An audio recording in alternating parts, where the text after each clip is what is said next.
I think we can help each other, Gus. You could be something that I thought I lost a long time ago.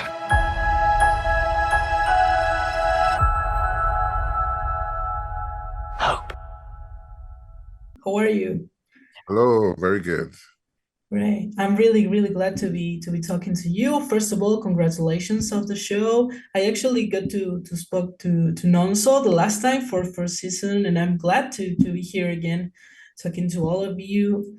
The first thing I want to know, Nonso, for you, last season, well, we might think that Jepperd was helping Gus, but I think it was maybe the other way, that Gus was helping Jepperd to fight his dark side. And how do you see the transition on this season, that he has to step away from Gus in order to rescue him?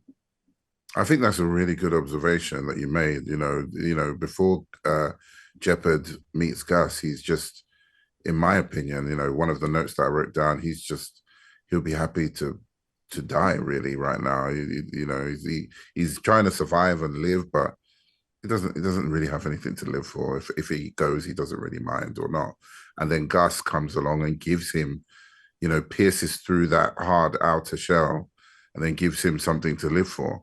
And I think in this season, them being separated really fuels Jepperd, to go and try and get back essentially his son, and it's a beautiful thing to play. And then on the way to bump into Aimee, Dania's character is beautiful, because we get some fireworks. It's pretty amazing. It's pretty amazing. She's a wonderful actress, and it's just amazing to work with her. It was beautiful. The first season came out when we were in the middle of the pandemic, and when everything feels so close. Now all of that is, well, not totally gone, but it seems far away. But still, the show feels so in the modern time, that we can relate to everything that happens. Why do you think that this happens to stories like Sweet Tooth? Well, I guess, like in season 1, it brought hope to the darkest of times, like COVID-19. And in this season, there's kind of this universal message that you're going to be taking away by the end of it. And it's not so much about hope in the darkest of times this time, but it's about family, finding and choosing families. And that's what you're really going to take away from this season, especially. That's really important. That's a great message. Yeah, it's all about togetherness this season, and the hybrids, they found each other, and they're going to have to work through some things together with all the challenges, like a world that doesn't want them.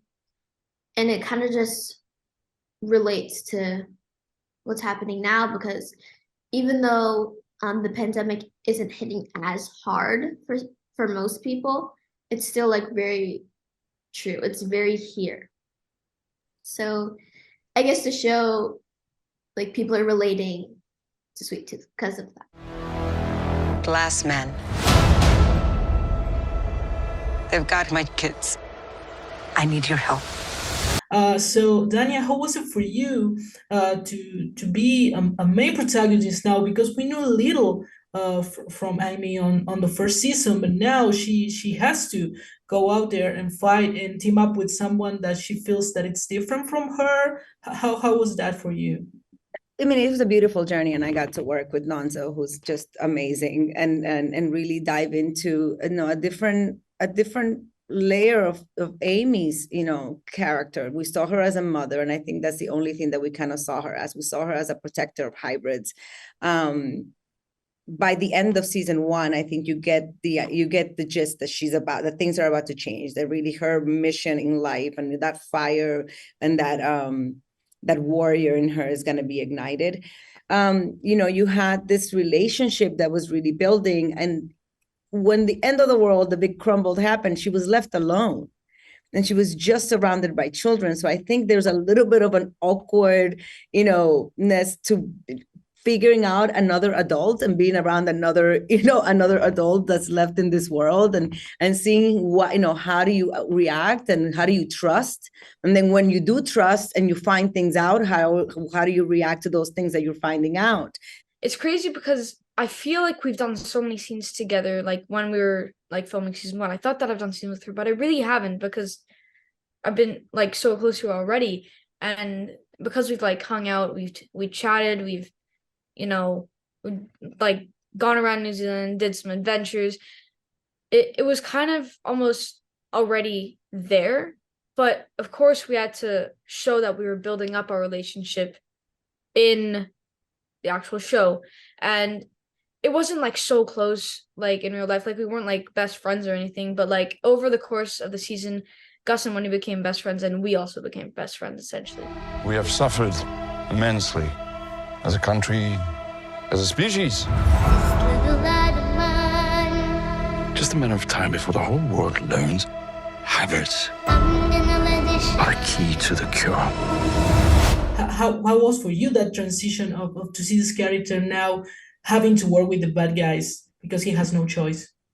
Yeah, I think it's sort of quite there's a sort of something symbolic in that, in the fact that in pursuit of what you think is true and good, how much you have to sort of ally yourself with your enemies or something. And it's tricky, to work out. It was tricky for Dr. Singh in that journey, because you can go so far down, the rabbit hole. You can go so far down that you sort of lose yourself a little bit, which is, I think, is what happened to him. He sort of like, at certain points in season 2, he sort of lost his sort of moral compass.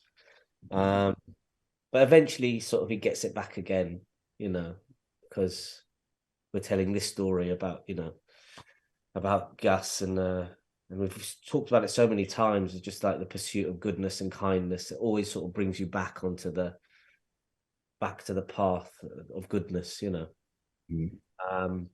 But yeah, it's a tricky thing when you have to sort of make friends with your enemies. Yeah.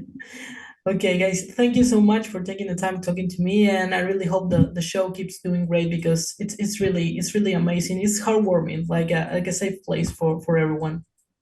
Thank you so much. Thank you. Have a nice day. My papa taught me. If I saw a human,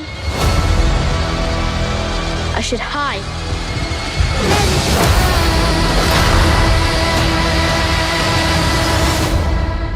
But I am